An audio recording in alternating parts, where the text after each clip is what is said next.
Money laundering के मामलों पर निगाह रखने वाली तंजीम फाइनेंशियल एक्शन टास्क फोर्स की मीटिंग पेरिस में है। इस मीटिंग में पाकिस्तान के जरिए 27 नुकाती एक्शन प्लान पर हुई पेशरफ का जायजा लिया जाएगा। इस मीटिंग में पाकिस्तान को दहशतगर्दों की फंडिंग रोकने के लिए किए गए इकदाम पर तफसीली रिपोर्ट पेश करनी है। फिलहाल पाकिस्तान FATF के ग्रे लिस्ट में है। अगर पाकिस्तान की रिपोर्ट तशफ़ी बख्श नहीं हुई तो उसे ब्लैक लिस्ट किया जा सकता है।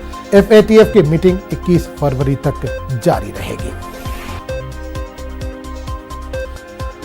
तो आज पाकिस्तान के लिए काफ़ी अहम दिन है, काफ़ी मुश्किलात पेश आ सकते हैं पाकिस्तान के लिए। मनी लॉन्ड्रिंग के मामलों पर निगाह रखने वाली तंजीम फाइनेंशियल एक्शन टास्क फोर्स की मीटिंग पेरिस में है। इस मीटिंग में पाकिस्तान के जरिए 27 नुकाती एक्शन प्लान पर हुई पेशरफ्त का जायजा लिया जाएगा। इस मीटिंग में पाकिस्तान को दहशतगर्दों के फंडिंग रोकने के लिए किए गए इकदाम पर तफसीली रिपोर्ट पेश करनी है। फिलहाल पाकिस्तान FATF के ग्रे लिस्ट में है।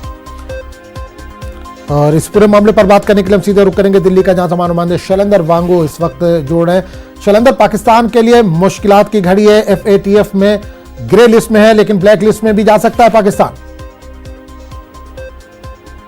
बिल्कुल आजम, ये पाकिस्तान के लिए फैसले की घड़ी है। हालांकि आपको बता दें कि कुल 27 ऐसे मापदंड होते हैं जहां पर पाकिस्तान को कार्रवाई करनी थी।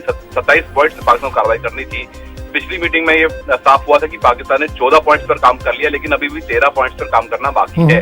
हालांकि पाकिस्तान लगातार ये दावा कर रहा है कि उसने कार्रवाई की है, लेकिन अभी भी कई सवाल खड़े हैं। लेकिन आपको बता दें कि इस FATF की मीटिंग जो कल शुरू हुई है और वो 21 तारीख तक चलेगी।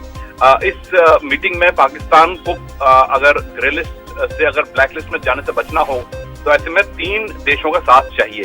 तो वो 3 देश की अगर हम बात करें तो हमने पिछले कुछ वक्त में लगा मलेशिया और टर्की, ये तीनों मुल्क लगातार पाकिस्तान के साथ खड़े नजर आते रहे हैं। तो ऐसे में ग्रे लिस्ट से ब्लैक लिस्ट करना थोड़ा मुश्किल होगा, क्योंकि 3 ही देश चाहिए पाकिस्तान को बचाने के लिए। 3 देश, जैसे मैंने आपको बताया, 3 देश चीन, मलेशिया और टर्की हो सकते हैं। वहीं सबकी नजरें सऊदी अरब पर भी रहेंगी। हालांकि सऊदी अरब लगातार पाकिस्तान के खिलाफ रहा है इस पूरे मुद्दे को लेकर, आतंकवाद के मुद्दे को लेकर, कश्मीर के मुद्दे को लेकर। सऊदी अरब ने हिंदुस्तान का साथ दिया है। हमने जिस तरह से देखा 370 पर भी सऊदी अरब ने हिंदुस्तान का साथ दिया था। तो ऐसे में सऊदी अरब का क्या रवैया होगा देखने वाली बात होगी। लेकिन अहम बात यह है कि सऊदी अरब ने जो इन्वेस्ट किया है पैसा पाकिस्तान में, और बहुत बड़े पैमाने पे जो उधार दिया है पाकिस्तान को, ऐसे में अगर ब्लैकलिस्ट होता है पाकिस्तान तो कहीं ना कहीं सऊदी अरब को भी नुकसान होगा।